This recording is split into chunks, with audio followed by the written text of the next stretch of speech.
Hello, everybody. Welcome to the Pipeline Podcast, episode 142. I am joined by a very special guest today, returning to the show, Diamond Spider Productions. Logan, how's it going, buddy? How are you?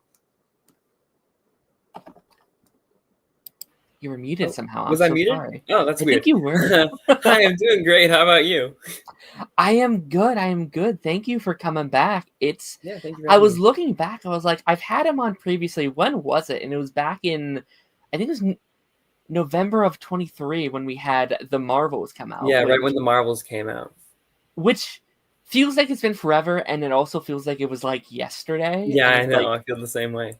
Time is an illusion. Time is weird. I don't know how it's been almost 2 years since that movie has come out. It's crazy. Feels weird. But welcome back, of course. This is going to be a very interesting episode. This was one of my, and I hated to say at the start of the year, but this was one of my most anticipated movies of 2025. Because How to Train Dragon is one of my favorite movies of all time. Both 1 and 2 are in my top 5 movies of all time. And that's very fair. I was so curious about this one because I was both like, they shouldn't be doing this, but also I cannot wait. And it was these two opposite sides of me, like conflicting of like, I don't know how to feel. This is crazy. But yeah, we're going to be talking about that a bit later. We also have some fun news stories. We got some Pixar stories today. We got some DC stories today. Some fun things in store. But how have you been, man? What's been going on? I've been good. I just graduated college, which is exciting. Studying film. So that was a lot, but it's been a big weight off my shoulders. No, that's incredible. I mean, to kind of just hop into our main segment, which is our creator spotlight, which I kind of just have a one-on-one conversation. And I wasn't sure if you wanted to bring that up or not, but that's incredible. Like, I feel like sometimes, I don't know, I feel like sometimes people undermine college a little bit, be like, it's just college, whatever. No, that's an amazing accomplishment. Like what was that journey like for you? I assume the 4 years in college, like what were those 4 years like? Rocky. It was very it was very difficult at times. Like there were a few times where I genuinely almost quit. Especially towards like the very beginning of my senior year, because the way my school works, because I studied film, it's like different, I assume, from most other like fields. But I had to for my entire last year basically just spend my entire time making one film. So I had to either join somebody else's film or I had to like start my own. And I was thinking, like, based on my skill set, I couldn't really join somebody else's because they had 4 different roles you had to pick from, essentially: director, producer, editor, and cinematographer. And I don't know how cameras work, even after taking the classes. I'm not the strongest producer. I ended up having to do that anyway, but I can get into that later. And then editor, I was like iffy on. I'm like, I guess I could as a backup, but I really wanted to direct my film, which I did end up doing. Right. Sort of. That's incredible. Like, I think making movies is something people always kind of like dream of doing, right? It's one of those very like fantasized careers, and many people don't get to do it. Like, many people don't get to do anything of that sort. And I feel like you at least get to kind of be like, hey, I've done it once. Like, like even if you do nothing else ever, you can say, I made a movie. That's awesome.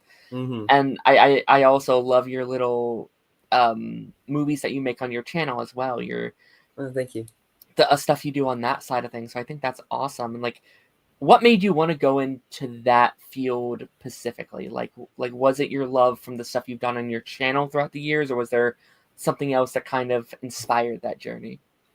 So the stuff I've done from my channel came from my love of movies, I would say. Sure.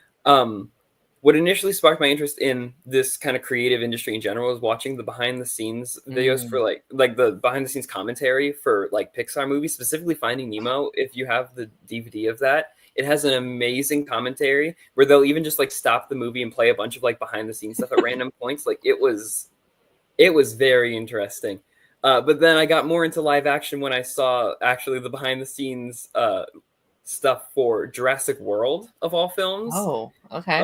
It has really good behind the scenes, like a lot of in-depth things about behind the scenes. So that's what got me into that. But I started my journey into like filmmaking with stop motion animation because while I was interested in live action film, I didn't have any friends who like were interested in that. Like it's hard to do that completely by yourself. I actually have done it completely by myself like once or twice with live action, and that was an interesting experience. But so I did stop motion animation for a while, and then that brought me into like gave me a little bit of practice with like lighting and stuff. Like you have to worry about a physical camera. It's a little different from like 2D or even CGI animation. But then that branched me into filmmaking, and that's what I always wanted to do. I think deep down, even when I thought I wanted to do animation, I like live action. Like I love animation. Like animation is very dear to me. Right. A lot of my favorite movies are animated to the point where you'd think my film taste is that of a child. But same. But I still love like look, I'm talking about How to Train Your Dragon today. Right. So it's very clear I love animation. But I always wanted to do live action. There's just something different about it that I think is really cool. Sure. No, I definitely get that, and I feel like that is a very important skill to have. Like it's good to have people in your corner that can help you and that can make your goals. And I think networking is very important, but also it's very impressive to be like, well, I don't got nobody, so what am I going to do? Like how am I going to express myself creatively? And I think that's at least a good challenge for anyone who's in the art or who's making art of any sorts of ways. Try it by yourself first, and then expand on what you can do later, and like how you can achieve that craft later on. So that is incredible for sure. But with that being said, I'm gonna ask you a couple questions as sort of like a creator speed round, just for people to get to know you a little bit better. Okay. If there's any of these questions you don't want to answer, let me know. The two I like to ask everybody as just like a fun kind of get to know you. Favorite movie of all time? That changes every day. I feel that. It also sometimes changes depending on who I'm talking to. Like, when I was in film school, I didn't often say any of like the superhero movies that I love because a lot of the professors kind of look down on those a bit. Right. Which was kind of annoying. But whatever. What are you gonna do? Right. My go-to answer at film school was either, if I did want to say a comic movie, I'd say Logan, because that is in my on Letterboxd, that's in my top 4. Right. But my go-to answer was usually La La Land, but the true answer is probably Paddington 2. Paddington 2 is such a good one, though. I feel like that one has kind of gone into like the main pop culture sphere now, where like everyone's like, yeah, Paddington's the GOAT. What was it during COVID where it was like the highest rated movie of all time for like it had 100% on Rotten Tomatoes for so long until they found one negative review and dropped down to 99. I'll never forgive them for that. How dare they? Paddington 2 is a perfect film. Incredible. Favorite movie theater experience? Ooh.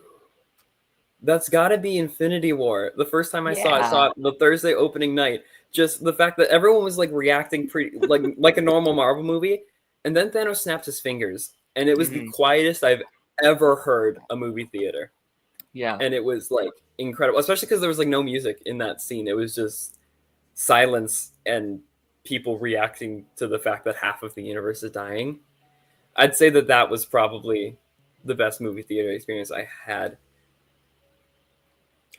Agreed. Yeah, like I don't think there's anything that will top that for me, especially since that was my first Marvel movie in a theater, mainly because I didn't go to movies a lot as a kid. Like that wasn't a thing. It wasn't until I got like my own money that I could be like, hey, let's go watch movies in like in a theater. So like that was like at the time, like, hey mom, I know we don't go to movies, but we gotta go see this movie in theaters. Like, you had to see that one in theaters. If you missed that, it would be ridiculous.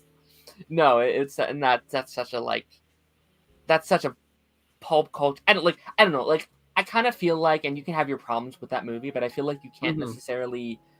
I feel like if you love superheroes, it's hard not to love Infinity War, even if you have your problems with it. Like, it is just a. Yeah, and I have some problems with it too, but like, Same. I think it is one of the best comic book movies ever made. It is. It is so much fun. It is so much fun. What's the best film soundtrack? That's difficult. That is so, because there are so many good ones. So good. I'm just gonna list a bunch of them. Okay. One that comes to mind, especially with the topic, is How to Train Your Dragon. Yes. Like, the score is gorgeous. That's my favorite it was score. one of the best parts of the live action one was getting to hear that in the theater again. Another one that I feel like people don't talk about too much is Finding Nemo. Like, I get some of those like motifs and stuff in my head. I get film scores in my head for some reason. Yes. And Finding Nemo is one of them. There's others. I love the MCU Spider-Man movies themes, and the Sam Raimi ones too. Like, both of those Spider-Man themes are amazing. This one hasn't even come out yet, but I keep getting the Fantastic Four's theme stuck in my head for the new one. Michael Giacchino is my favorite film composer. So, like, anything from him is amazing. Like, The Incredibles is incredible. He did that. He did Ratatouille. There's a few others. He's done a lot of Pixar, and he's done a few more. Like, Doctor Strange. He did Doctor Strange, and that one's also solid. La La Land, too. Like, La La Land's good. Like, that's one of my favorite movies ever, and it's mostly because of the music. Not entirely because of the music, but I could go on and on about La La Land. Yeah, I think you're right about How to Train Your Dragon. That's my favorite score of all time. I don't think anything would ever beat it. That's such an amazing score. And then, like, this is more so on like the song side of it, but like the Lion King will always be like. The Lion King is amazing too. Like, banger after banger after banger. The scene where Mufasa appears in the sky and you hear the music swelling, like, that brings me to tears. Wow. Yeah, for sure. If you could make any movie based on any already established character, who would it be and why? Okay, anybody who follows me knows this answer. Yeah. It's The Flash. I am obsessed with the character. He's one of the three superheroes that I'm most obsessed with. Is him. I see him on your mug. Is The Flash, Miss Marvel, and Spider-Man. But The Flash, I feel like, hasn't gotten the best reputation or representation, I mean, in media. He had a show that was good for 3 years and then kind of dipped. I stuck with it the entire time because Stockholm Syndrome, and also because that show is actually what like fully got me into comic books, I would argue. But the movie did him such a disservice, and that's not why I wanted to make a Flash movie before that movie came out. I've literally written, I never finished a draft, but I've written a couple drafts of, like, I have a whole movie in mind. I know what I would do with the Flash. I have multi-picture, like, planned out, not super detailed yet, but the first film is very detailed. Like, I know exactly what I would do with the Flash.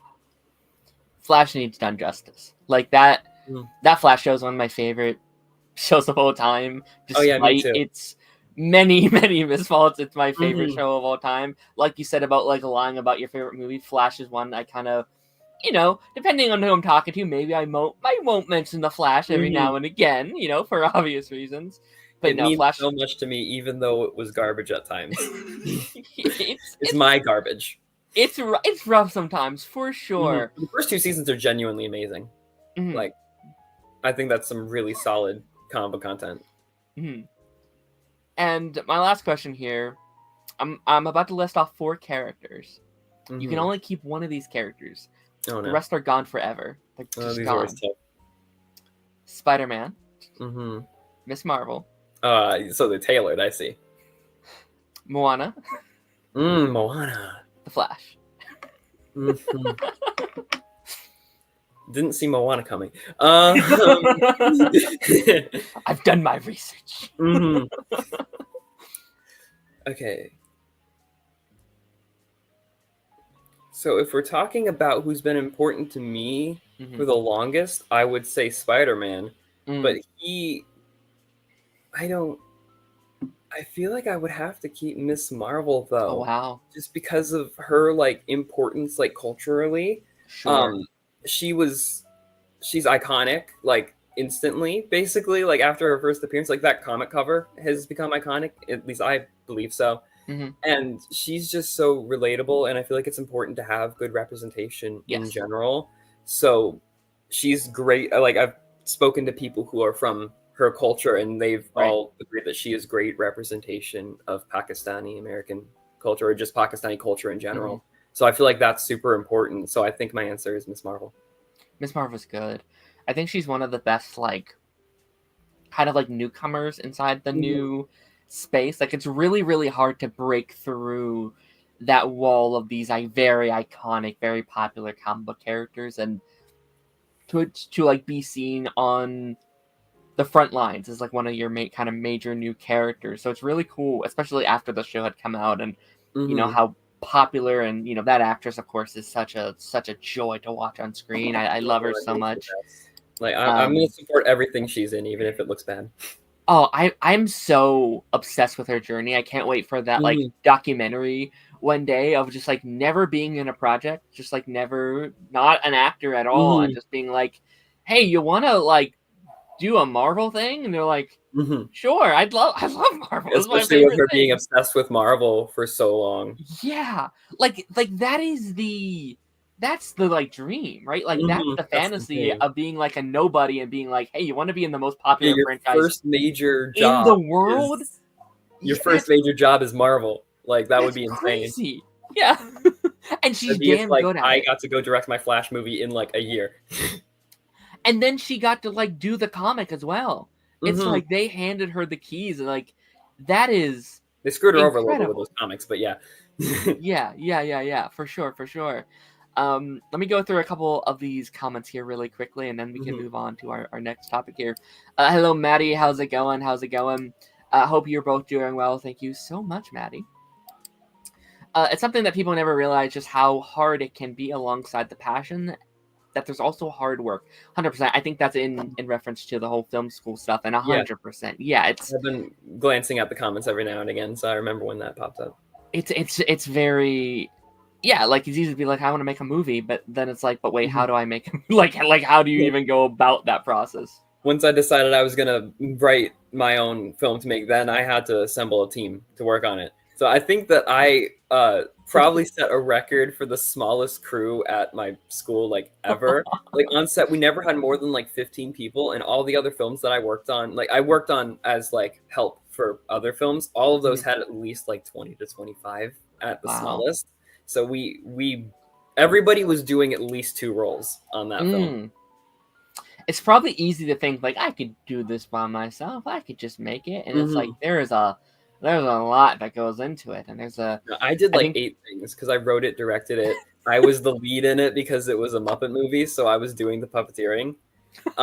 That's crazy. And I was the head producer on it too. Like my brother, we did it together. Like we wrote it together, and he did most of like the on-set directing, whereas I did a lot of like the pre-production kind of directing stuff. Incredible. Because I was the puppet. That's incredible. Hello, stranger. How's it going, buddy? The Out of Time Film Podcast. Good friends of the channel. Hope you guys are doing well. Assume it's Tom, but maybe it's John. I don't know. Hello, excellent to hear your thoughts on the How to Train Dragon remake. That's really lost me. I really hope it would adapt the books. I see why they didn't, but I feel like it's a missed opportunity. That's interesting, because I am still yet to read the books, right?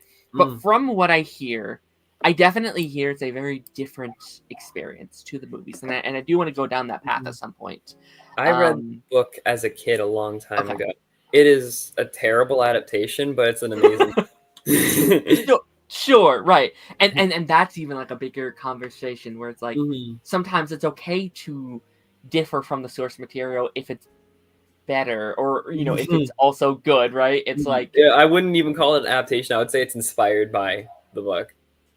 Right. It's very similar to The Boys and kind of like the whole thing around that show, where it's like it's not like the book, it's not like the comic, but everyone's okay with that because they hate the comic book, right? Like Captain America Civil War, that comic isn't super popular because it mischaracterizes some characters, but the movie is fantastic.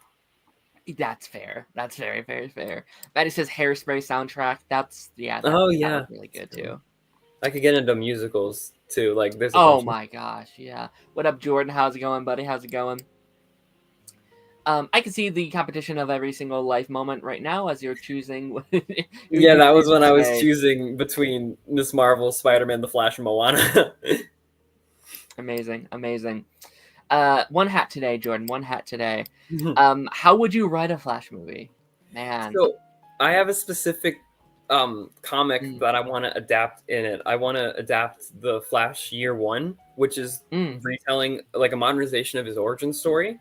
So I've mapped out what I want to do with it. Except I'm changing a few things. I'm changing the turtle a little bit to give him a little bit of a stronger motivation. But the turtle was always my villain because I think I want to use the somewhat more obscure one to start and then get into like the bigger ones because I feel like it would be the most basic answer to say, oh, Reverse Flash is my first villain. But he's my favorite comic book villain, but I want to save him for the third one at least. But another thing I'm changing is I'm not going to send Barry to the future in that. Like, spoilers for the book, he like goes to the future and then sees the turtle like the turtle has like taken over the earth, and the Flash, like the older version of himself, is like captured, and he gets like the name and like the logo and all that from, or not the logo. He makes the logo himself, but he gets the name the Flash from the future version. And I don't love that because in the initial comics he gets it from Jay Garrick because he like read a bunch of comics about Jay Garrick's adventures from World War II. So I'm sending Barry back to the past instead to meet Jay Garrick. So I'm basically combining the Flash of Two Worlds with Flash Year One. Gotcha. No, that's I definitely want something from the Flash. I'm hoping in this new universe. I'm very afraid because I feel like maybe Warner Brothers is now kind of scared to do the Flash. If they even do the Flash anytime soon, they're skipping Barry and going right to Wally, and I'm sure of it, and I'm very disappointed in that. Like, I love Wally. Like, I have red hair and I'm a Flash fan. Of course, I love Wally, but I want to see them build him from Kid Flash to the Flash. I feel like that would be so satisfying. Even if Barry's only in like one movie and then they skip to Wally, that's fine. Just give me a little bit of Barry before we get to Wally. Yeah, I've said that you can, like, I think Barry should be the Flash when you start, but I think it'd be cool to do it from the perspective of Wally, very like Young Justice style, where like Barry is the Flash, but we're not really watching Barry necessarily, or like you can do a Flash movie. Right. It's like him looking up to Barry and being like, I can never do what he's doing. I'm keep screwing up. I'm doing all this various stuff, and then you go through the whole him dying and having to like take up that man. Like that's such a good journey to go on. I feel like that'd be so much fun to watch. But yeah, without further ado, we're going to be going into a couple of news stories here today. There's been a couple of things this week. I want to start with though. There's been a couple Pixar things that come out this year. There was an animation. I actually don't know what it was. It was some kind of con or some kind of thing that came out this week where everyone kind of brought their animated projects that they're working on and they displayed them. And one of my favorite announcements that came out of this was a new Pixar movie. Pixar announces Gato, upcoming original project for 2027. Now I always get excited when there's a new Pixar or like original Pixar movie. Yeah, original especially. Or even just any Pixar. I'm pretty psyched in general. And there's a franchise one we'll talk about here in a couple minutes. But what's your thoughts on this? I don't know if you had saw like the premise of this or kind of what they're doing here. But is this a movie that you think that you're excited for? I vaguely saw it. I'm excited. Like, it was from the director of Luca, right? Yes. Luca is one of my absolute favorite new Pixar movies. I like when they brought back those Turning Red, Soul, and Luca into theaters. I went and saw Luca, and there was nobody else in the theater, which was kind of sad, but also like amazing because then I felt like I could actually cry at the ending without being judged. But I love Luca so much.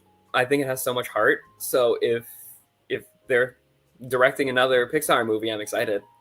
Yeah, I'm just so happy that they're still doing original Pixar movies because I'll be honest, like I am so excited for that too. And I think after Inside Out 2, there was a huge panic within the community that were like, well, we're done with animated like original content from Pixar. So that one became one of the highest grossing animated films of all time. So that on top of the box office for Elio not looking so bright right now. I'm going to have to go see it like 30 times because I need it to be successful. I've been on board since day one. Same. And like I go on vacation the like day it comes out. Like I leave Thursday night going into Friday, so a whole week I can't go see it. I'm like, no, I'm I probably want gonna to go see it support on it. Friday. Normally I go Thursday, but I may have just made plans tomorrow night, so I can't go see it then. Gotcha. No, it's. I hope it does well. I hope it does a elemental thing where where it has legs. Because yes, Elemental, like it never did like super well on the weekend, but it was almost pretty consistent with making about the same amount each week, essentially. And I think it honestly, hopefully, will do that because there's not a lot of just like straight up kids movies for like the rest of the summer, right? There's like, so once there's How to Train Your Dragon and Stitch leave theaters, it'll be like the right. only option. The only other thing is Smurfs, and I swear to God, a Smurfs is better than Elio. I'm gonna jump up the window. I like the Smurfs, but this movie does not look. Oof.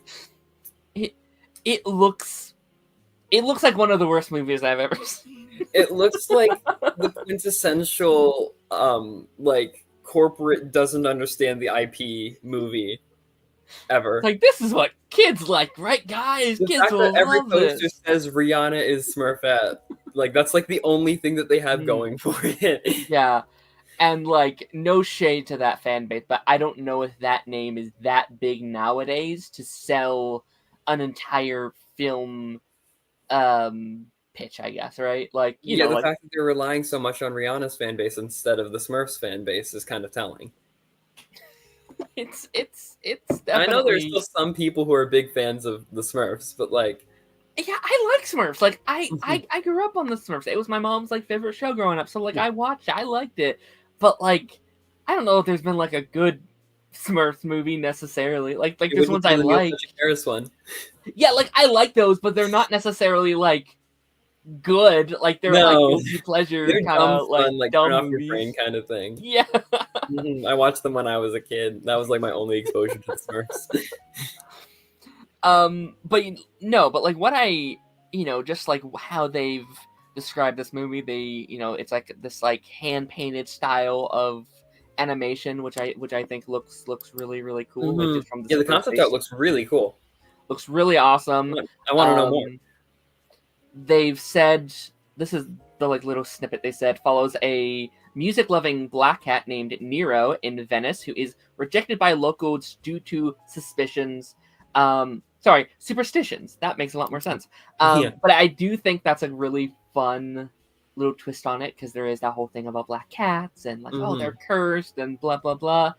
And definitely they're going to lead into the allegory, I feel, of that type of story. And I think that's a cool way to do it, right? Because, could it feel very hammered in? Sure. But I feel like if done right and if Pixar can do their magic well, it could be a very, very good lesson for young children and, a classic trope of don't judge a book by its cover kind of thing.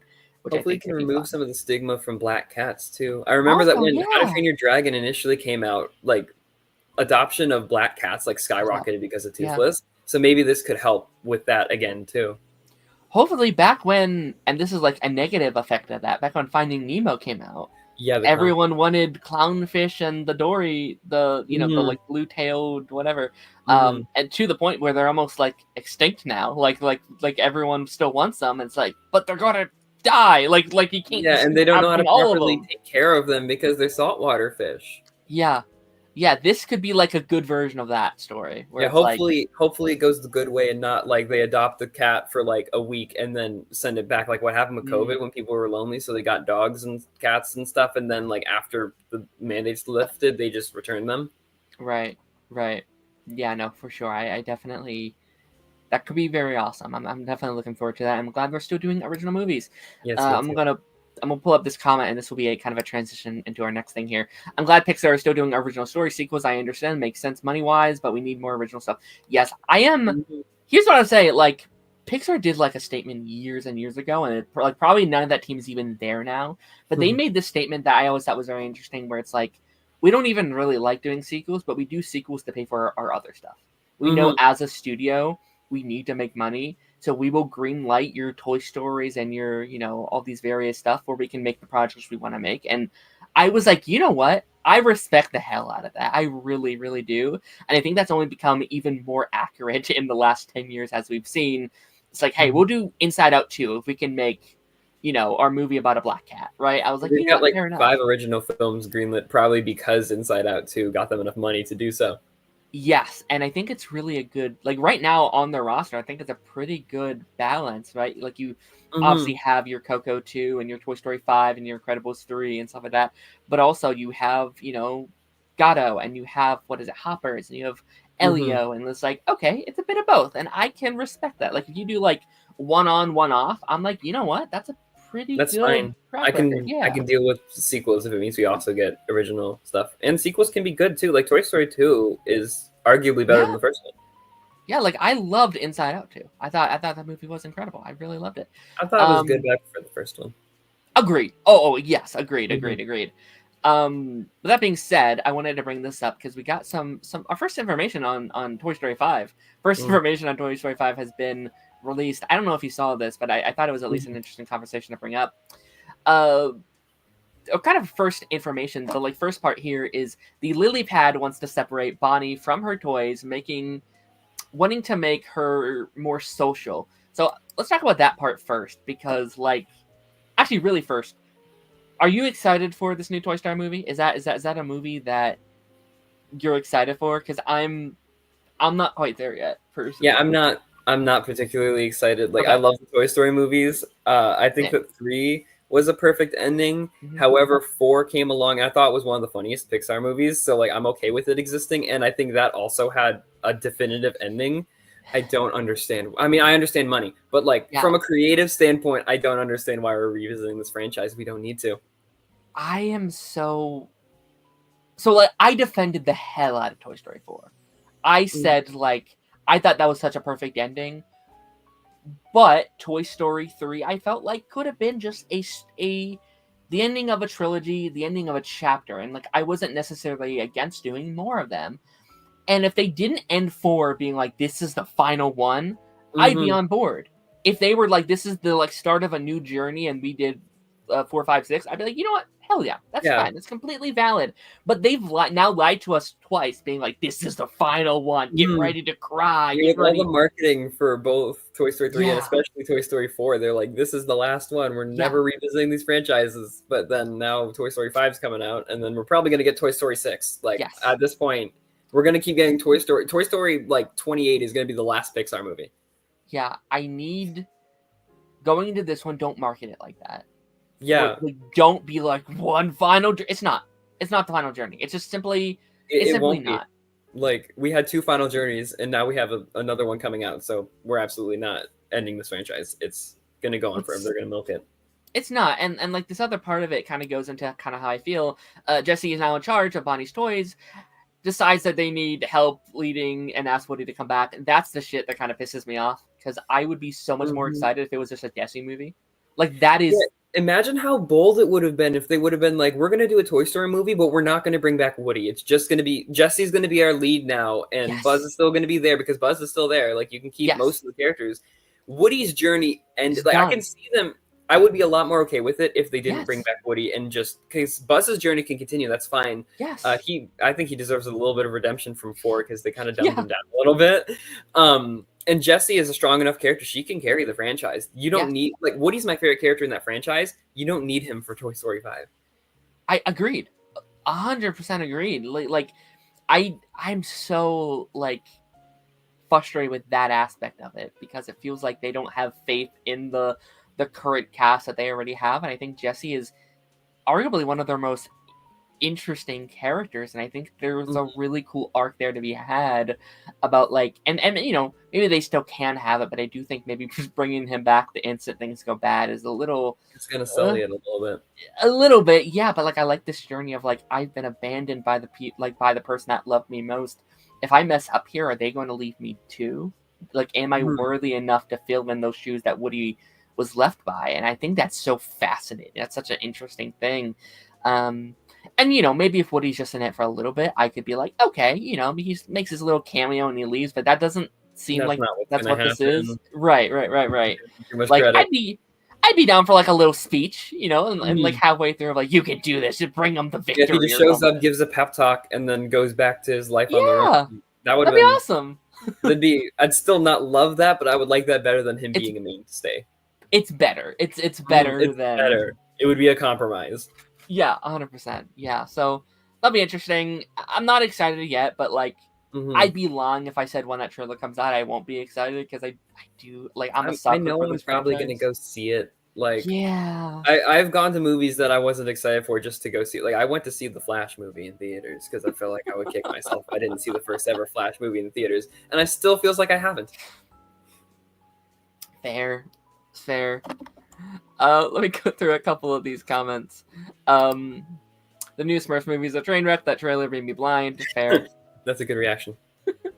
Look, the Smurfs trilogy that we got back. I think the early 2000s will have a special place in my heart, but the new ones look terrible. Yeah, that's fair. I'm skeptical. I don't know about making another one. Fair. If they do Toy Story 6, I really hope the movie ends with the toys going to Andy's kids. Maybe. I don't think that would work necessarily anymore because the toys are not with Andy's family anymore. Yeah. They're with Bonnie now. And Bonnie, I think, is still a little kid in the next one. Yeah, I don't... People really want them to bring back Andy, and I really don't need that personally. I think that his chapter ended so nicely. Like, bringing him back would be like bringing back Toy Story after Toy Story 3. Oh, wait. Yeah, no, I think that anything's possible at this point. I didn't think they would make another Toy Story after 3, and I definitely didn't think they'd make another one after 4. But now we're getting 5, so Andy's probably coming back in 6. Well, you know what happened is Lightyear did bad. Lightyear didn't do well for them, and I think they wanted that to be their next Toy Story, was to continue the property like that. But then Buzz Lightyear was bad and therefore flopped, and then now they're like, oh shoot, we have to go make Toy Story 5. I would have won a different approach with that. I would have just done like a different toy box, like a different house with a different cast of characters and a different. Yeah, I guess if you do, like, it's called Toy Story. That doesn't necessarily mean these toys. Yeah, like I think it'd be really cool to turn Toy Story into this like anthology kind of series for like every couple of years we get a new cast of characters. The like potential is massive. There's so many things you could do. Because there are a lot of different types of toys that you can play with. Yeah, and just really quickly, I do want to go back to the whole iPad thing, because I guess I did kind of skip over that a little bit. We did kind of skip that, yeah. I am actually kind of excited for that aspect of it, because I know like anti-technology stories are very prevalent in media, and I know sometimes they can be kind of a sore point, but I do think it's still very important, especially nowadays, especially in this era of iPad kids. Like, I think it is definitely a good approach to go with, of like, kids don't actually play with toys anymore, and I think it could almost be a good lesson for parents as well, to be like, hey, iPads are great, but maybe give them a toy every once in a while. Maybe, limit the screen time. There's so many. It kind of makes me a little sad when I see these like 6 months old with like a tablet or like with their own phone, just like going through like the grocery store, and like that probably ages me a little bit. Like, I'm younger, but also it's like, that's my like boomer take of like, hey, maybe wait a couple years until get them a smartphone. That's I don't know. Yeah, I think that's a good choice for an antagonist in a Toy Story movie, because the first one was about Woody being scared that his old-fashioned cowboy toy was going to be replaced by this newfangled Space Ranger toy. So I think that the natural next step is, like, iPads are essentially replacing toys for a lot of families. So I think it makes sense to bring that in and comment on that. Like, if they have to do a Toy Story 5, I think that's not a terrible That's a good story. It's just that don't bring Woody back for that. Yeah, agreed. He's already had to deal with this. Now it's Buzz's turn. And again, that goes into the whole Jessie arc about like being replaced. Like, she's feeling that she's being replaced again, and I think that's going to be the natural theme of the movie, which is going to be yeah, because she's been through this like multiple times now. So yeah, she would have a strong arc for that. It's definitely interesting. All I can think about the lyrics from Muppets Most Wanted: the studio wants more while they wait for Tom Hanks to make Toy Story 4, and now it's 5 and no Muppets. Poor I saw Muppets. was talking about that opening song, saying that the lyric, "the studio considers us a viable franchise," has aged very poorly. Yeah, We yeah. need more Muppets. That's why I More made a Muppets. film, is because we need more Muppets. When was the last like Muppets movie? It's Muppets been a Most Wanted. long. Is that 2014? Something like that, yeah. Holy 2011 shit. and 2014. Yeah, we've gotten some small Muppet projects. The closest thing to a film we got was like their little short film, The Muppet Haunted Mansion. And then Right, we had a Muppet TV show, Electric Mayhem, like 2 years ago. right. But other than Muppet that, we have not TV. had a proper Yeah. Muppet movie since Muppets Most Wanted, and it is a major crime. Disney does not deserve the rights to the Muppets if this is how they're treating them. That's so strange. I feel like I do wonder like how much of an audience there is, because like I would imagine they're probably afraid of like, do people like Muppets? But like They'd have they're a trying stronger everything else, Disney. yeah, Just use them. yeah, like try it at least one more time to see if it still has legs. Mm-hmm. I feel like it does. All right, our last news story here. We don't have to spend too long on this. There was a lot of like DC stuff that had come out this week, but I really wanted to talk about Supergirl, Woman of Tomorrow. It's officially been renamed to just Supergirl. This is a story that I talked about back when Superman got like retitled into just from like Superman Legacy to Superman. We talked about back then where like Supergirl's next. Supergirl's going to get that like retitle treatment. What's your thoughts on this? Are you okay with this rename? Are you sad that we're losing that original comic book name, or are you okay with this? I'm very against it. I think that okay. I think that these movies, especially when they're about characters who have gotten movies in the past, they need something to differentiate them. That's like, take Spider-Man, for example. The first trilogy was Spider-Man, Spider-Man 2, Spider-Man 3. So then the next one, they call it The Amazing Spider-Man and The Amazing Spider-Man 2. And then the next one, they put a subtitle for Spider-Man Homecoming, No Way Home, Far From Home. I mixed those two up. I like that because it sets them apart and makes discussing them easier. And Superman, I'm slightly more, I'm not okay with it. And I didn't like Legacy as a title, but I think that Legacy is better than just Superman. Especially, like, I'm a little bit more okay with Superman, though, because the only movie that we have that has that title is called Superman the Movie. So you can say Superman the Movie or Superman if you want. But Supergirl, she's had one movie and it was called Supergirl. So having another movie called Supergirl, when Woman of Tomorrow is such a good title and it's like the most popular run of hers that they seem to be adapting, I think that is a big mistake, rebranding it to just Supergirl, because you still had Supergirl in the title regardless. It doesn't really make a difference, and the subtitle sets it apart from the previous one. That's fair. I slightly don't like it as well, and it's probably very selfishly as well, because it's just like an ADHD thing for me, where it's like, if I want to talk about a movie, I don't like that I have to specify which one I'm talking about. Like, I know, if like, when I talk Superman, I have to now put 2025 behind it, because otherwise people are going to think I'm either talking about the character or the original movie with Christopher Reeve. 100%, yeah. It's hard to be like, what Superman am I talking about? I'm the same way with like the live action reboots. When I type in like Beauty and the Beast and like 2017 shows up, I'm pissed. I'm like, no, not that one. The one I like. The good one. Yeah. I was like, no. I think marketing wise though. Lilo and Stitch for me. Oh yeah, that's fair. I think marketing though, like I there is also something kind of cool about, just to play the other side of it, of like all the movies going forward are just going to be like their name. Like I think there is something very clean about that aesthetically wise. So like you're gonna have Superman, Supergirl, Booster Gold, Lantern, stuff like that. And then Brave the Bold. Brave and the Bold. I wonder if they're going to rename that, because right now they've said that it's still going to be Brave and the Bold. But yeah, like this comment, I was thinking, how long is it going to be until that's just renamed Batman? I will say, or Batman and Robin, but also that already exists too. But that one exists too. So who cares? I think that one might stay, because I do feel like Batman is there's a lot more Batman movies than there are Superman. Batman in the title. Like, I think that if they change it, it'll be Batman, Brave and the Bold. Brave and the Bold, yeah. But then that'll get confused with the TV show. Yeah, you're right. Yeah, it's already a little confusing with the TV show with Brave and the Bold as the title. Unless that just gets canceled and they work the Batman Part 2 into the franchise. They could always do that. We never know. They keep saying they won't, but I think that they will. I think that there's a decent chance that they will. it is like that's also a thing though. Like what those two, I talked about so much on the show, like the whole messiness of the whole Batman, how we can't get any on the big screen anymore. It's really tough.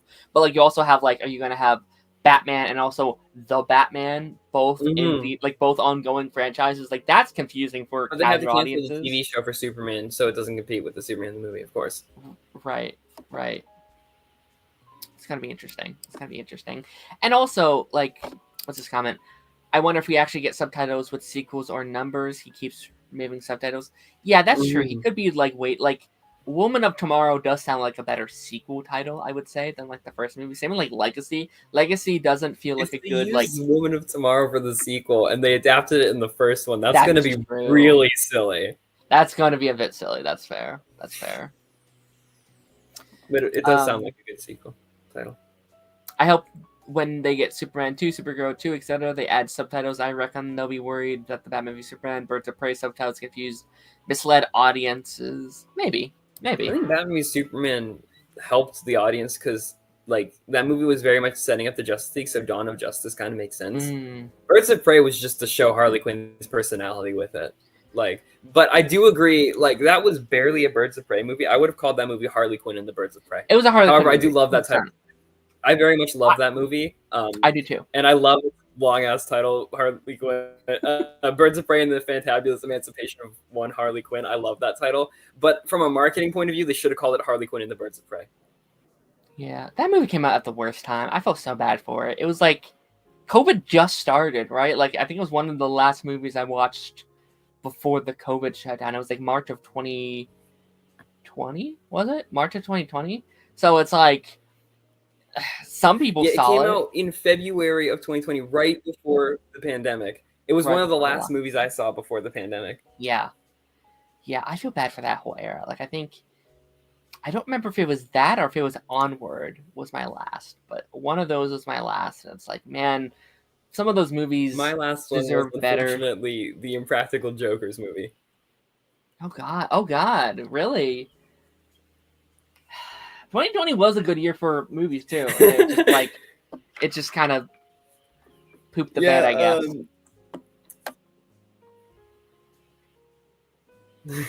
That was my last movie because it came out like on my dad's birthday, which is in February. So I went and saw it with the whole family, and then the world shut down.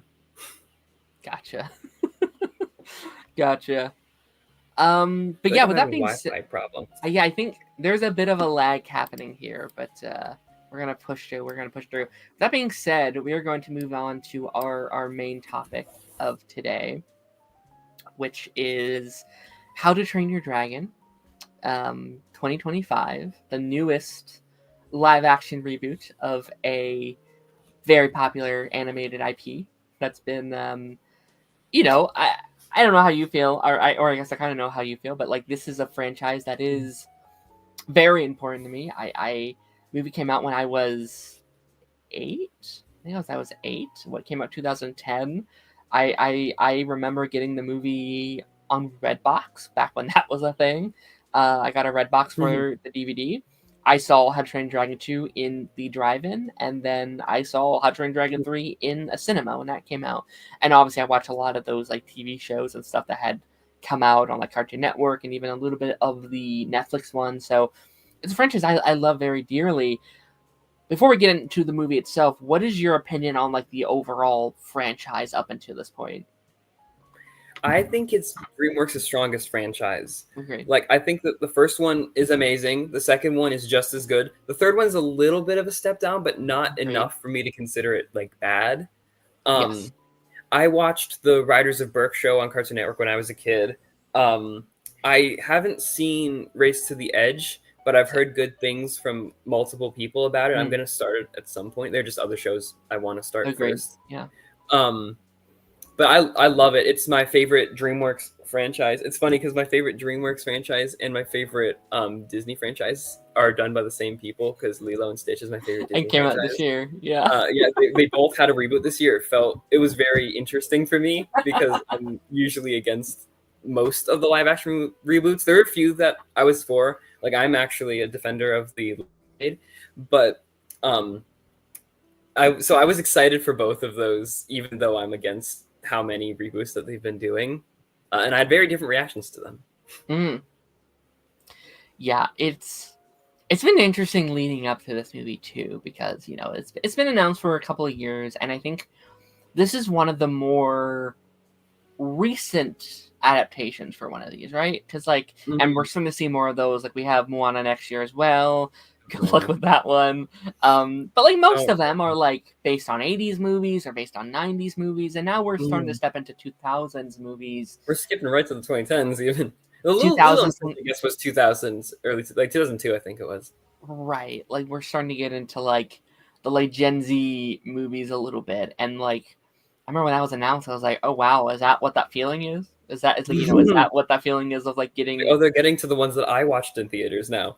Right, as a kid, I used to not argue with my mom, but she used to be like, "Why are they doing this?" I was like, "That's just what happens, Mom. It's fine. It's whatever, right?" Getting to this, and we're like, "Why are they doing this?" It's oh, now it's happening to me. Oh no, I don't know what this feeling is like. This is crazy. The tables turned. 100%, and this is a first for DreamWorks as well. I don't know how I feel about that. Is it just going to stick to How to Train Your Dragon for a while, or are they going to tip their toes into other franchises? It's if we see a live action Madagascar, I'm going to pull my hair out. God, that's going to be their answer to The Lion King. Is going to be Madagascar. Except there's humans in that. That's the only difference. I think Disney at least has a slightly better catalog for live action, just because I think that when I was a kid, for some reason, I always actually wanted them to do a live action How to Train Your Dragon.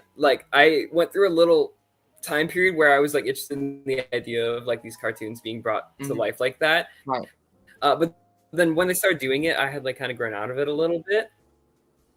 But so How to Train Your Dragon, I was always okay with for the most part. Mm-hmm. But anything else from DreamWorks, they should not do. If they do Shrek, no. If they do Madagascar, no. The only one I would maybe be able to make a case for is Megamind, but even that, I feel like they've lost their opportunity to do that because superhero movies seem to be a little bit on the down slope. So, do the How to Train Your Dragon movies, do all three of them. They have the second one announced, and I'm sure they'll announce the third one if this first one does well, which I think it's tracking to do pretty well. So just do How to Train Your Dragon and then find something else to do, because I don't want to see real Shrek. I don't want to see talking donkey in real life. Yeah, because so much of their catalog is these very animated stuff that I don't know would translate well or would need it. I guess a Monsters vs. Aliens. The good is Dragon. Yeah. I saw somebody say that they want them to do Monsters vs. Aliens, and then somebody in the comments said, "Yeah, and have Zack Snyder direct it." Unironically would probably go hard. Unironically could see it. But yeah, I do think How to Train Your Dragon is one of the few franchises I was you know what? That could translate well, especially with things like Game of Thrones, which is always kind of I won't say an inspiration, but there's definitely a lot of connecting tissues, even to the point with Kit Harington and the second movie. And there was I feel especially with 2, there's a lot of Game of Thrones inspiration going forward. But it's interesting now that it's out, and there's been a lot of obviously conversation about the movie. What would you say is your overall opinion on this new How to Train Dragon movie? I like it.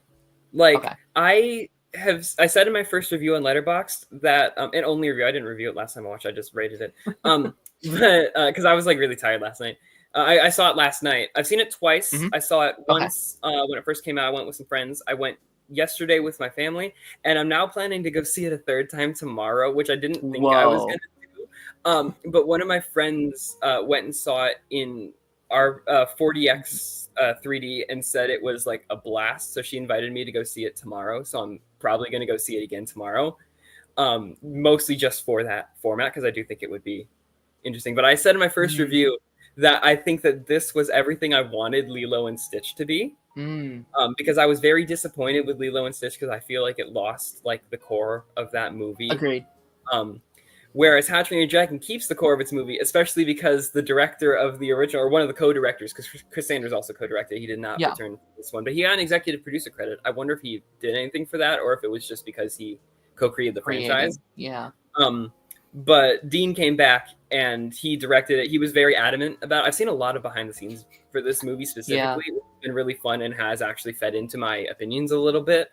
But like he like fought to be able to direct it because he was like he was against the idea originally, but when they approached him saying like, "Hey, we're thinking about adapting your movie," he was like, "Oh, I don't want to see anybody else's version of this movie. I need to do it." So he's like, "I know I've never done a live action film before, but please give me a chance. I feel like I could do it justice." And I think he did. Like, I think it's a pretty solid adaptation of the original film and keeps most of what I think makes that film special.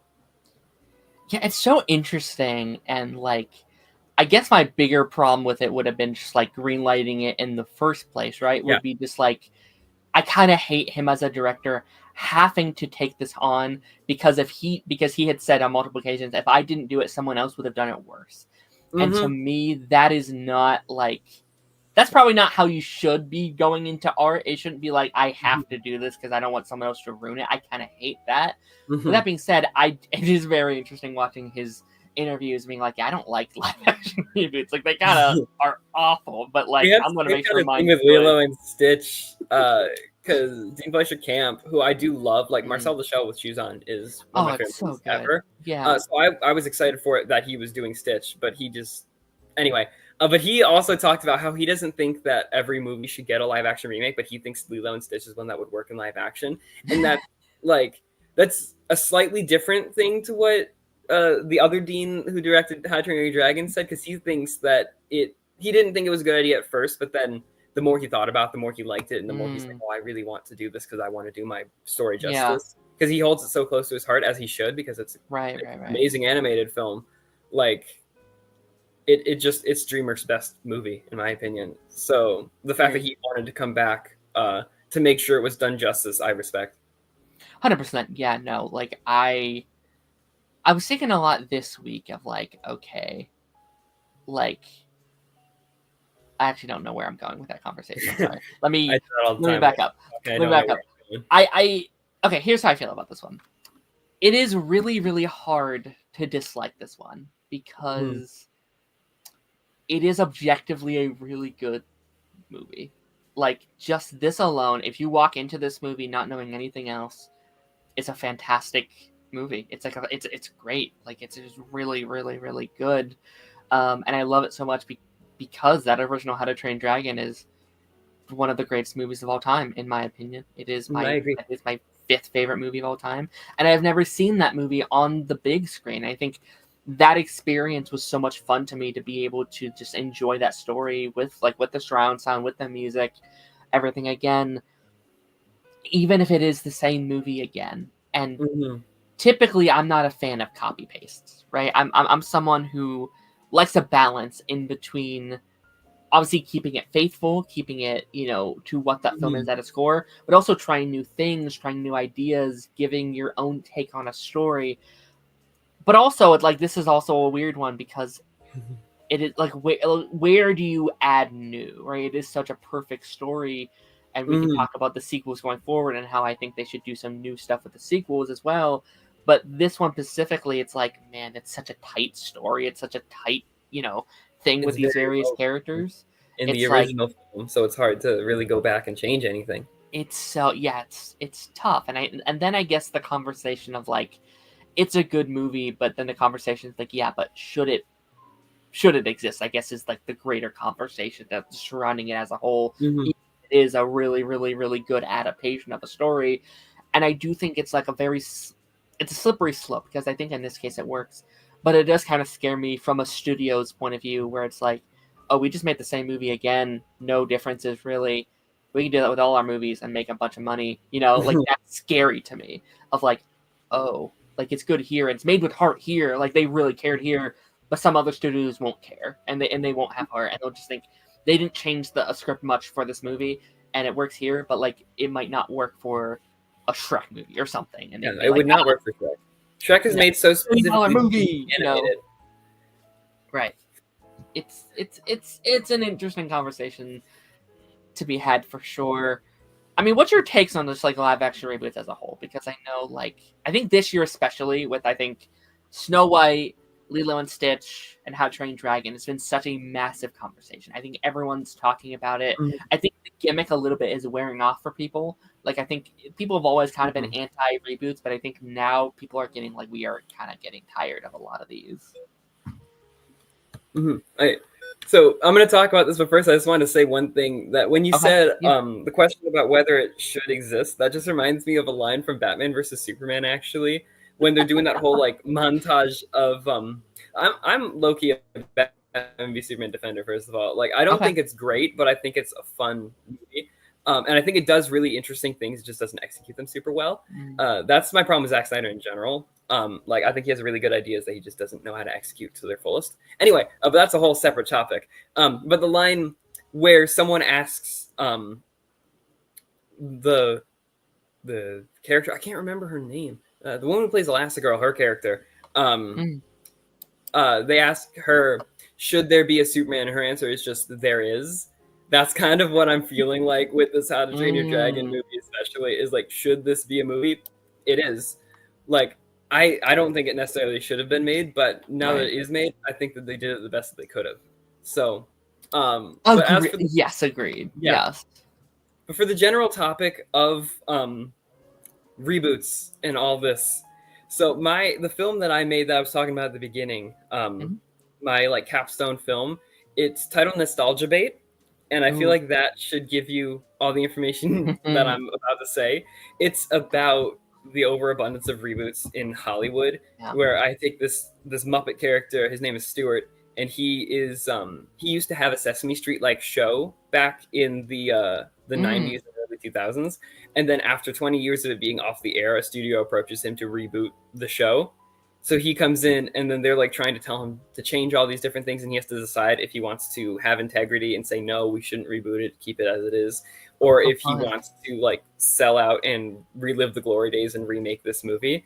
So I use that film as a commentary on my general thoughts on these reboots, especially these live action reboots.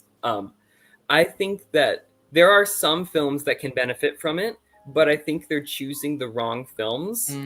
Because they're choosing all of their like good and popular films for the most part, whereas there are some problems in like some films that they could like address. Like, if there's a film that has like this major plot point that's like an issue, or it hasn't aged super well, and you'd want to like readdress that with like stereotypes or stuff like that, like that should be what you're thinking about doing for a reboot, like from an artistic standpoint. But they're not thinking of it from an artistic standpoint. They're thinking it from a monetary standpoint. And from a monetary standpoint, it makes more sense to reboot things like The Little Mermaid or Snow White, or like anything that people like grew up loving for all these years. So, and I think some of them have done interesting things. Like, they do take the chance to approach certain problems with certain movies. Like, one reason I defend The Little Mermaid is because I think that they did a good job with Eric, especially. Agreed. He was not really a character. He was something for Ariel to want. She loved the human world before meeting Eric, so that wasn't a problem. But I think that the problem was that Eric was just kind of a nothing character. He was nothing. Him something in the sequel, in the remake. So I liked that. So I think when they find a problem and change it, that works. But when the film doesn't have a problem, like Lilo and Stitch, in my opinion, is absolutely perfect. There's nothing I would change about it. And they changed so much about it in the live action remake. They're like, oh, you see this perfect little movie? Let's change everything about it and make it a completely different story, but still have Stitch in it to get people to go see it. And How to Train Your Dragon does the opposite. They take, like, I don't think that they should have made a remake of it. I mean, I was for it because I wanted to see what the dragons would look like in real life. And I wanted to see the flying, and I wanted to see the score. Like that, or hear the score. Those are my points for wanting to see the movie. I'm excited to go try it in 4DX tomorrow because I've heard it was amazing, and I want to see that for myself. I normally don't do 4DX. I've only done it one time, and it was for the re-release of Spider-Man No Way Home, just to try it for the first time. Cool. Anyway, but they took a movie that is so perfect and changed almost nothing about it. So it's hard to say that it's bad because it is objectively essentially the same movie. Good, yeah. The remake is bad. You're essentially saying that the original is bad, and the original is amazing. So this film is amazing, but it's also a little bit lazy because like most of the script is exactly the same. It's it's like it's good, but at what cost? 5 minutes of the movie, aside from like 2 pieces of Hiccup's narration is like 1-to-1 from the original film. It's like, which gave me nostalgia. It worked. The nostalgia bait worked this time. Lilo and Stitch, it got me into the theaters, but it did not leave me happy. How to Train Your Dragon, it got me into the theaters, and as soon as I saw Burke and heard Hiccup say, "This is Burke," I was excited. Yeah, for sure. Yeah, like that's kind of like how I always approach a reboot, or like, you know, a new take on a character. It's okay. It's like, okay, if you're gonna do it, either what can you change or what can you expand on? And I think Lilo and Stitch is one of them, and I'm still excited for actually sequels of that, because I am excited to see the world be expanded, because I think that's the fun idea of doing a maybe more Lilo and Stitch, is like, especially a franchise like Disney, or like a studio like Disney, there's a lot of stories you can tell within that world that I would be very excited to do so. But I do think crazy though, because they changed this one so much that they can't really adapt the sequels they've made. It's interesting, yeah, because it's like not even like all the changes I inherently hated on paper. Like there's some things that they took out or they changed where I'm like, okay, in theory maybe this could have been cool, but they don't do the coolness that is surrounded by those changes. It just happens, and it's like they changed it for the sake of changing it. They didn't change it for the sake of telling a good story. Yeah, like, you know, we have the whole villain change in there, and it's like, oh, like I was willing to be like, okay, what are you going to do with that? How are you going to make that different, and how are you going to do something interesting about that story? Because I think there's a world where you could, but it just kind of comes across flat and just like, okay, we're doing that, I guess, whatever. And also just Zach Galifianakis was miscast in that role in general. It's, there's the ending stuff too, where it's like, in theory, I understand what you were going for, but it doesn't work for me. What they set up at the end of the original film is so perfect. So the fact that they changed it to be completely different, and like this is not supposed to be about Lilo and Stitch. I know. These two movies are both so important to me, and they're by like the same creative team, like the initial ones. So, and like there's so much inspiration even in Toothless's design from Stitch. So like they're just so linked to me. It's really funny that they're both coming out around the same time. Like they're both in theaters right now. Yeah, I know. It's crazy for sure. And like, and I will say in terms of like the How to Train Dragon thing, where it's like, yes, part of me is a little frustrated that it is the same movie again. But here's what I'll say. I'm really looking forward to 2 and 3, because especially 2, 2 is my second favorite movie of all time. I love it so much. But I'm excited to see more of it. Like there's a lot in that second movie you can really expand on. There's things you can let sit. I love Drago. I think he's such a fun villain. I want more of him though. I'm excited to like develop him as a villain more and flesh him out more. Yeah, because he was a little bit one note. He was entertaining, but he was kind of one note. And if they can give him a little bit more backstory, I think that would be pretty cool. 100%. To the point where this might be a crazy take, and if it is, please tell me. I kind of would love a 2-part movie for part 2, because it is... That would be interesting. Such a giant scale. This is a war. They are at war. Yeah, they really upped the scale for the second one. Their chief dies. Like things get crazy. And like, I love that third act, but sometimes it's like, okay, he invades and then Stoic dies and then they still drag it. Like it all happens in like 15 minutes. And I would love to be like, end the movie with Stoic's death. And that second movie is like, it's a whole, like you can change a lot with that. There would be a lot of room for creativity in the second part of that. Because like Stoic's death happens so far towards the end. And I know I'm going to cry seeing live action Stoic die because it's still Gerard Butler and he did such a fantastic job in this one. So seeing him, watching him die in the live action one with like the live action Toothless, like it's gonna be really sad.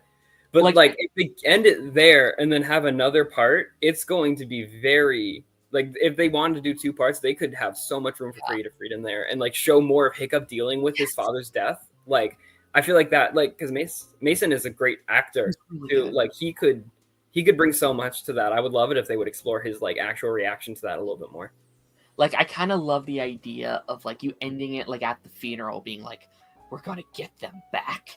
And and to be contained, people are like, what? What do you mean? Yeah. It's a movie. Like, what do you don't announce it beforehand. Yes. yes, keep it a secret. We're like, we've been going 2.5 hours. What, like, we still have some movie to go. Like, and then again, like you said, that second part, you can do so much creatively. There's so much more you can do in the world. You can do a lot of fun things there, and then you can do the fourth movie is part 3, which part 3 is also, I think, I'm okay with some more changes for that one because I would love it if they changed it a lot. Like, I like that movie, but I feel like in order to earn their beautiful ending, I feel like they could have done a little bit more work in the film. Agreed.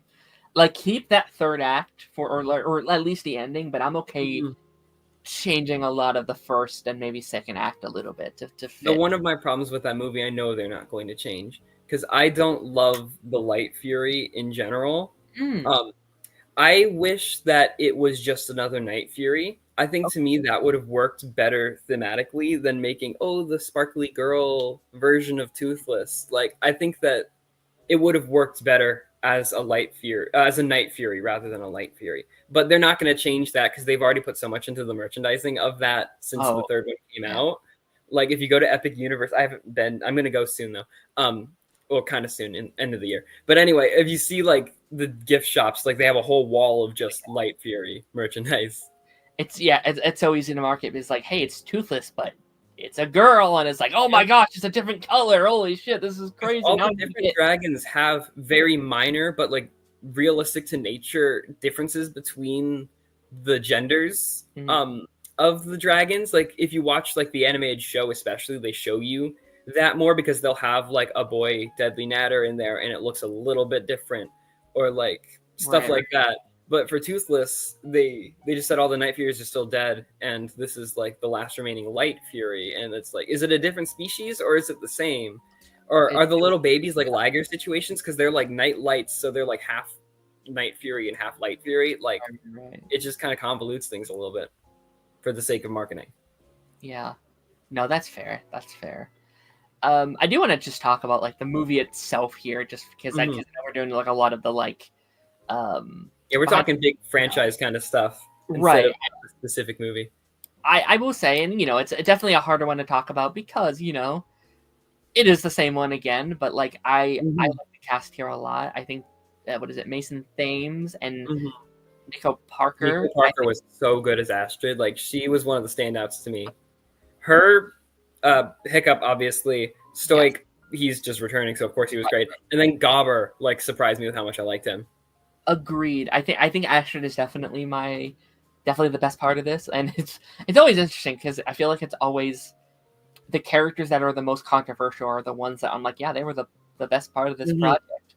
Like, she got so much hate going into it for the obvious thing in the room, obviously. Yeah. Like, I think she did a fantastic job, and I think mainly because they gave her the most to chew on in terms of new content, right? Like, she's one of the characters that they arguably changed the most, but every change felt very in line with who the character is.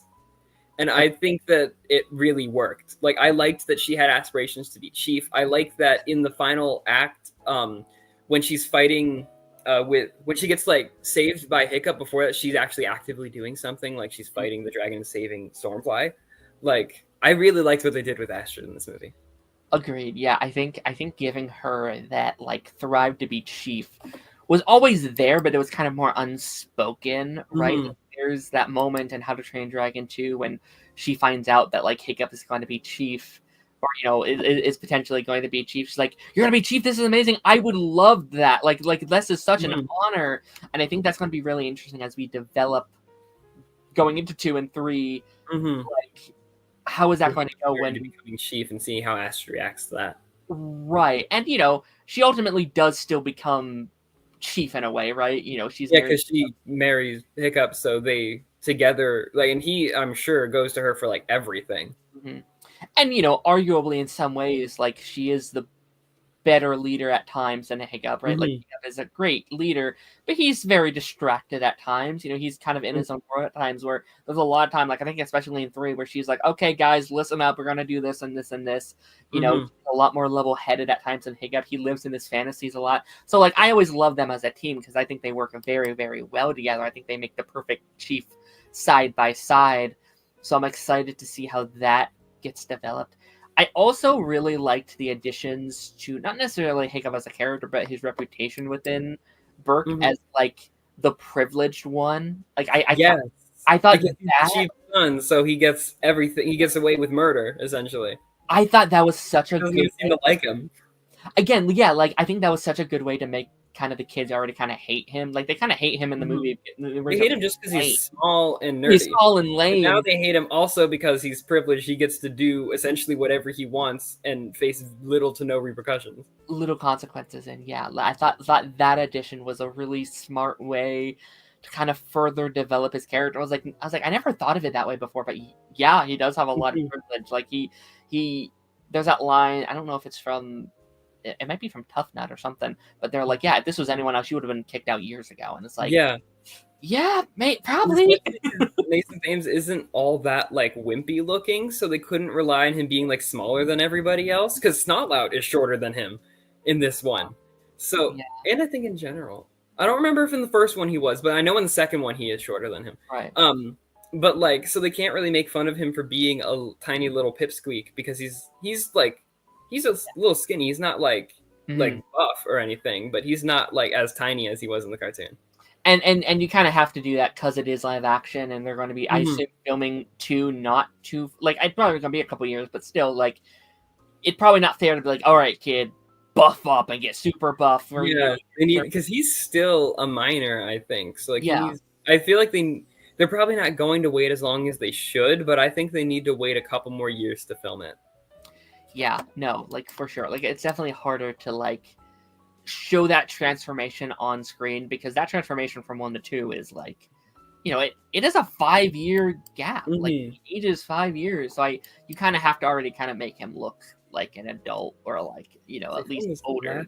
So if they want it, they have to start filming it in like 3 years in order to have an accurate time jump. I mean, it comes out 2027, so they gotta. Okay, yeah, no, they're skipping. I think that they should wait. Like, I don't know, maybe if you really have to have some How to Train Your Dragon content, maybe make something in between the first and the second as like a little short film or something to hold you over. But you need animated. Oh wait, adapt the Gift of the Night Fury again. For sure. Actually, they should adapt the Gift of the Night Fury because it comes back in the third one. They reference that, so they should adapt that if they really want to tell a full story. There's stuff in here I'd be cool to like introduce like Dagger if that's something they wanted to do. Like, there's a lot of these like little stuff that'd be like, I don't know if you're going to expand on it. There's some fun stuff to do in there. Did you ever see the Gift of the Night Fury short film that they did? I did, but it's been years. Like probably not till like 2012. It's when Hiccup makes the tail that allows Toothless to fly himself. Right. And they reference that in the third one where they're like, I tried once and it didn't take. Like, right. I feel like it would be kind of cool or maybe they can incorporate that into the second movie somehow if they want to. Right. Like, I feel like they need to show that in order to make that third movie hit as hard as it does. Because that third movie is a little bit disappointing, but that was a detail I really liked is that they referenced that small little short film they put on the extras on the DVD. Sure. Like I said, Stoic was great. I liked, there's not much to talk about there because, Gerard Butler does come back. He's the only actor to come back.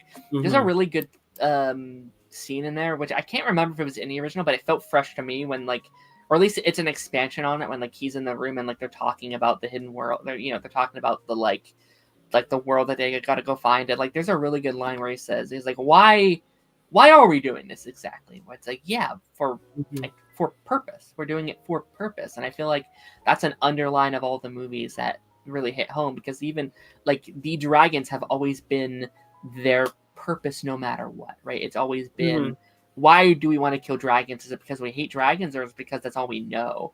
And that's why that transition into loving dragons was so easy for them because we already love dragons, we just didn't their whole culture is built around dragons. They just changed it from hating them to loving them, right?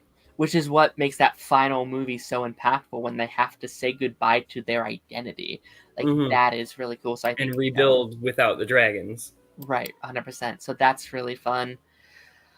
I don't know how you feel about the supporting friends in the series. I've never been huge on them in general. I like some of them. I think Fish Legs was always my favorite out of the friend group, but I've also never, especially outside of the TV shows. Like if you're just watching the movies, I'm not a huge fan of the supporting. Like they're just there for me. So I think they all did kind of okay. I thought Fish Legs was probably the best out of the four of them. I thought that actor did a really, really good job. So for the supporting characters for me, in the franchise, I feel like after the first one in the animated ones, they kind of didn't know what to do with them. I got especially annoyed with Snotlout. Like he was funny in the first one, but his I think it's a little bit funny that he keeps moving love interests essentially, but it was kind of annoying that that's like all he was when there's a lot more like interesting things you could have done with this character.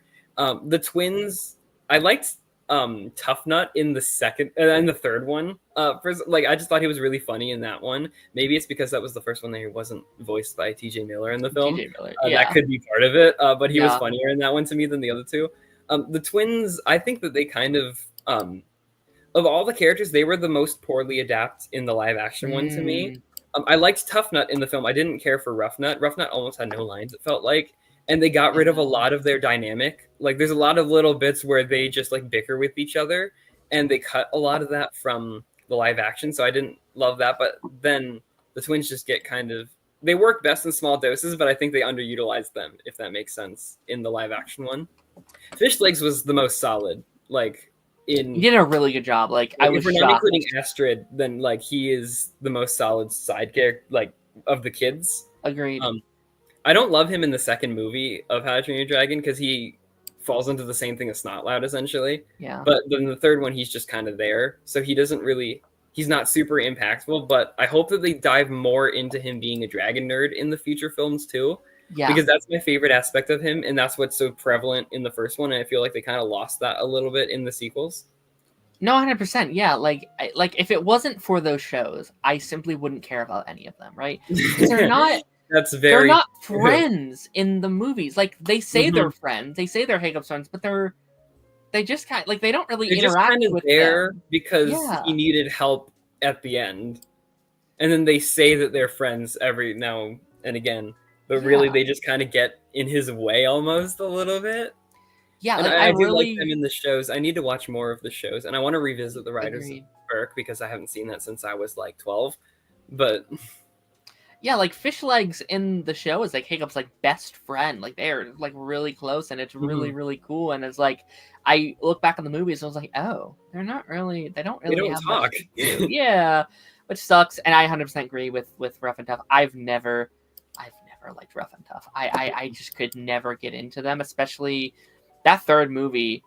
Rough really drags that movie down for me. I think that's kind of the French, the trilogy at their worst. It's oh, we need those those characters to break the comedy, and sometimes they kind of throw off not necessarily the pace, but the tone of the movie. It's oh, things are getting dark, let's throw in a stupid joke here, and it's oh, I kind of wish that wasn't there. Those movies should have progressively gotten darker as the characters got older, because the world that they're entering is getting darker with the different things that they're encountering.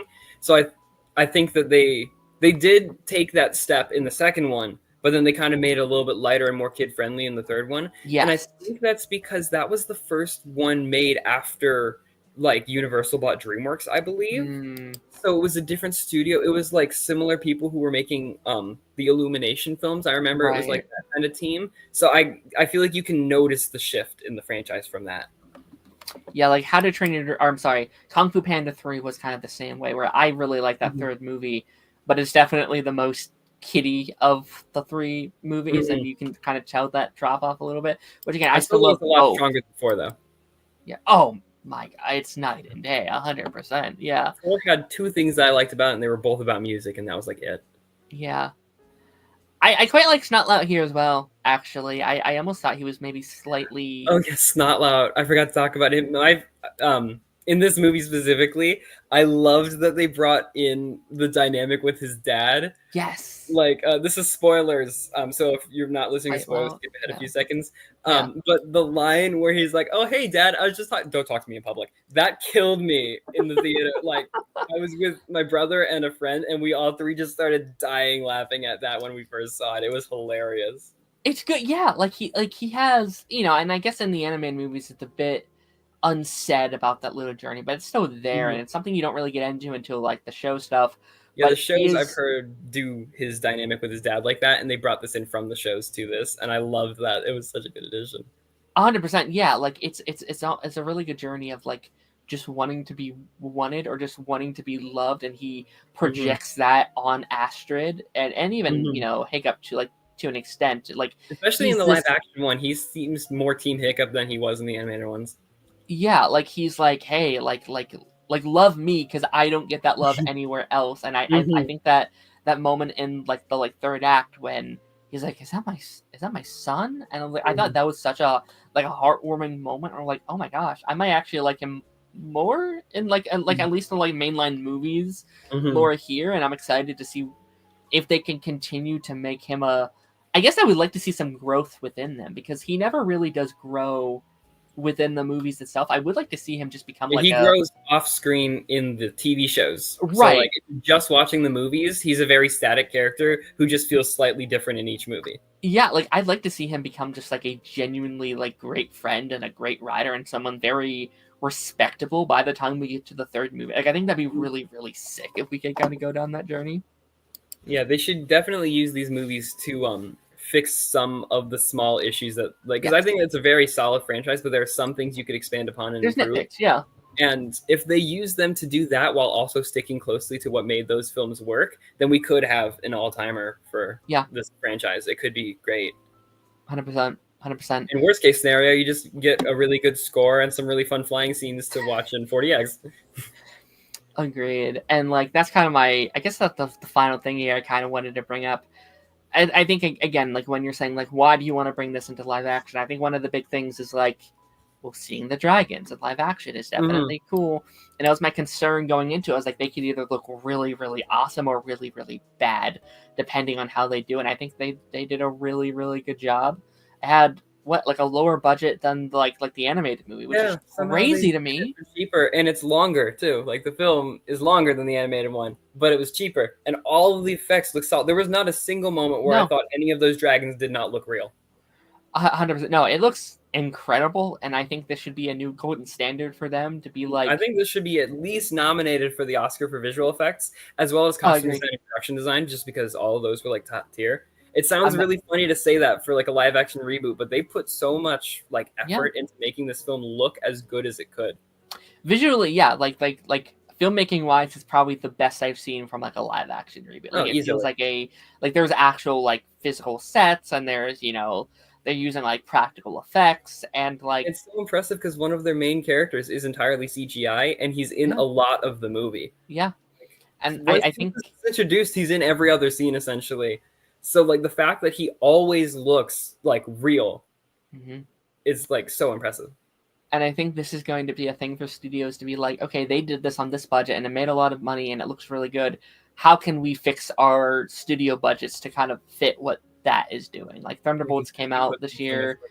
I love Thunderbolts. It was like a $200 million budget. And then I look at this movie, I was like, there's a lot more. I don't know. Like I feel like one of them looks a lot more impressive. Not to like pit two like when you against each other, but Thunderbolts is not that heavy of a CGI movie, so it kind of annoys me that some of the VFX in the Century fight were kind of wonky. Like there's a part where in the background I see Red Guardian is about to like jump at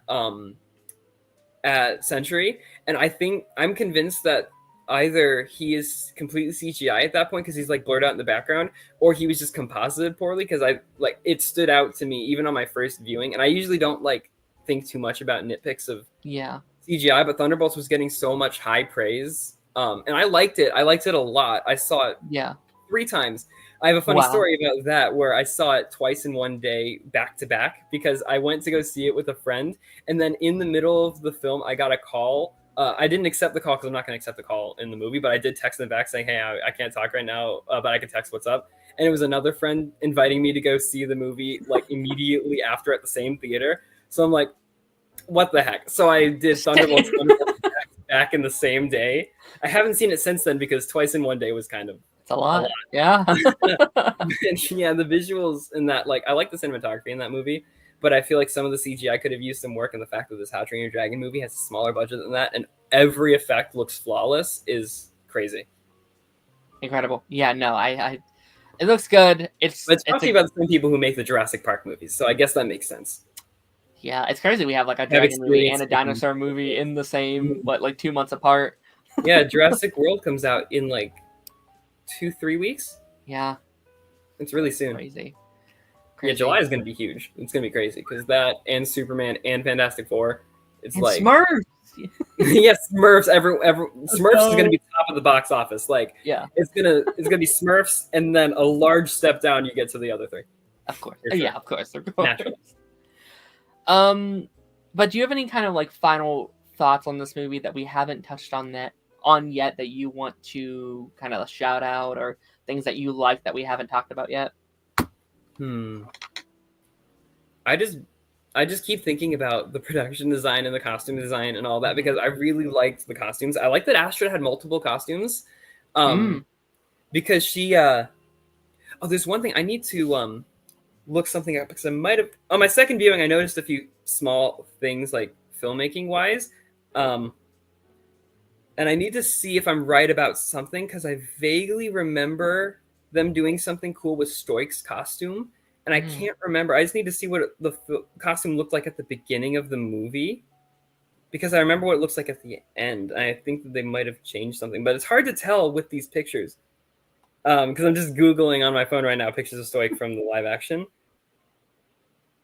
Yeah, it might have been just that they removed his coat to make it obvious. But I feel like they changed his costume between the beginning and the end to represent his like arc, because I noticed very strongly on my second viewing at the end of the movie Stoich is wearing green, and that is Hiccup's color in the first movie especially, so it feels like feels closer to Hiccup now, that he's like wearing his color.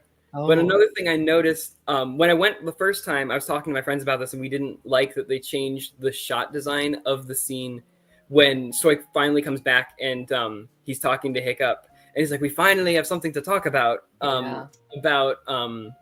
when he's like so excited that he thinks Hiccup is ready to kill dragons. And they show that shot, like the shot where he like scooches closer a little bit as like a little gag. They show that shot from a distance, and instead of cutting back to him and showing him scoot up from his point of view.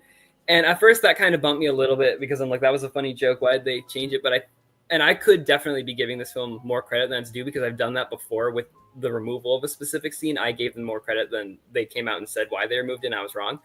Right. But I think that from my overanalyzing film brain, that they kept that in a wide shot to show how each of the characters is feeling, because Stoich scooches forward to come closer to Hiccup because at that moment he feels closer to Hiccup than he ever has because he thinks they're finally on the same page.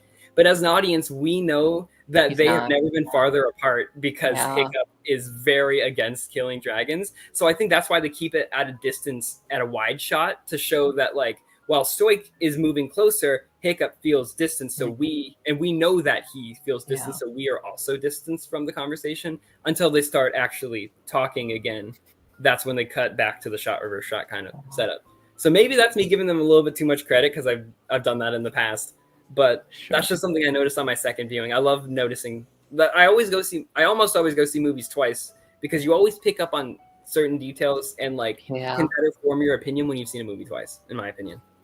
No, 100%. Yeah, and I love just very, very quickly to like talk about like the film actually itself and its themes a little bit, because it is the same movie again, but I've always really loved that dynamic between Hiccup and Stoich, and I think it's very easy to, you know, I've had people be like, I don't like Stoich because of, you know, he's a bad father and blah blah blah. It's like, yes, but like it's kind of the point, and I really enjoy that journey. Like I love, it's like a dad just trying at all costs to relate to his son, and it's he has a really hard time with that because it's all he knows. That is his life. It's not just his life, it was his father's life, and it was his grandfather's life, and it's the story of Hiccup trying at all costs to be like, this is who I am because this is who I have to be. And I love that scene so much that you just broke down of just like, we finally have something to talk about and how heartbreaking that is as a son. We finally have something to talk about, followed by like 20 seconds of silence. It's genius. Yeah.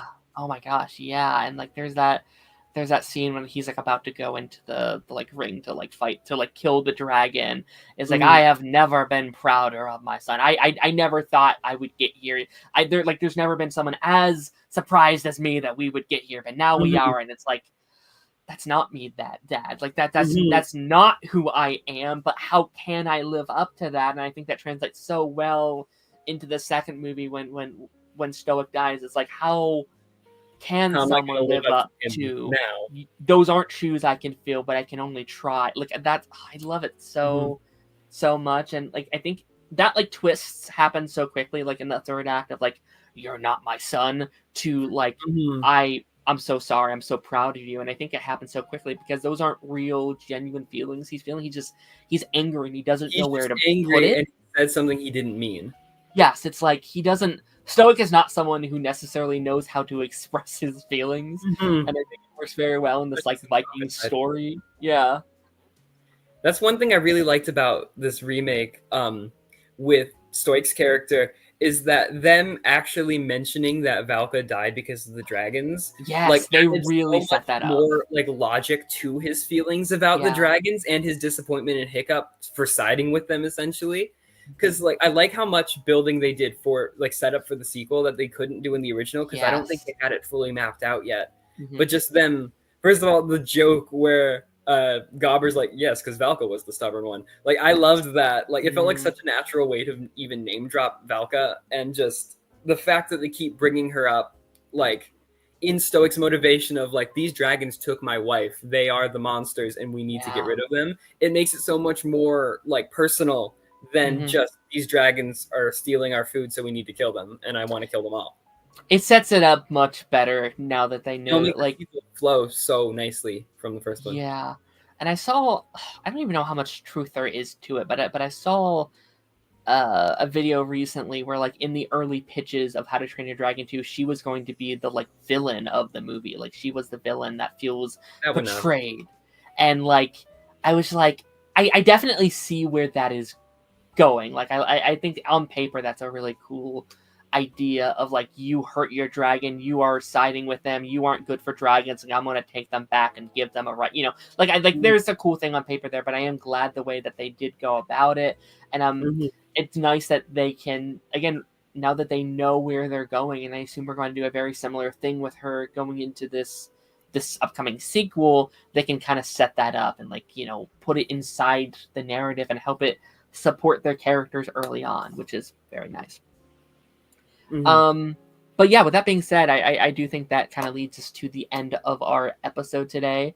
Logan, thank you so much for being here. This was an absolute blast and an absolute pleasure. Thank you for having me. It's been really fun. Where can people find you? What you working on? What you got cooking? Is there anything you want to kind of shout out or promo? So I shouted out my film already, Nostalgia Bait. I'm still wrapping that up. I should have that complete somewhat soon. I have no idea when it's releasing, but follow me on Twitter at DiamondSpiderP.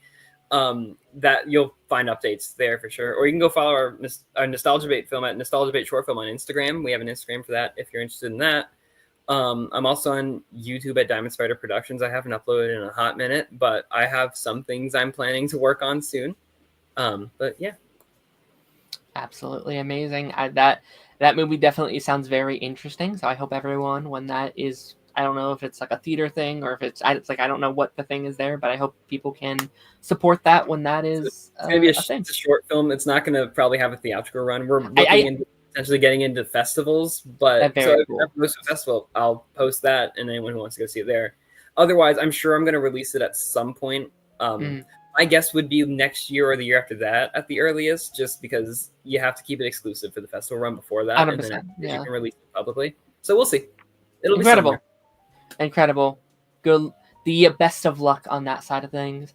And then on the channel for the next week, it's going to be a weird week for the show, just for the next week, just because I'm going on vacation, leaving Friday morning, I guess. So after the credits this week, we will be not having an episode. So Monday there will be no stream, and on Thursday we have a pre-recorded episode coming out with my good buddy Ronan. We did a really fun episode talking about continuing our MCU retrospective series with Thor: The Dark World and Captain America: The Winter Soldier, and we're titling it very different. And I think I'm going to title it like opinion. The like best and worst MCU movie, maybe, title it something like that. So that's gonna be very fun. So check that out, and we will be back the following. I'm trying to think like what's after that. It should be our Road to Superman episode, I think. Ooh, that'll be fun. Because we're heading we're close, man. We're coming up fast on Superman. I can't believe it. A few days ago, I'm so excited. Yeah, I started the show shortly after it was announced, so like 142 weeks ago. It's like, whoa, this has been a crazy little journey. But yeah, without further ado, ladies and gentlemen, I'll see you on the flip side. Bye.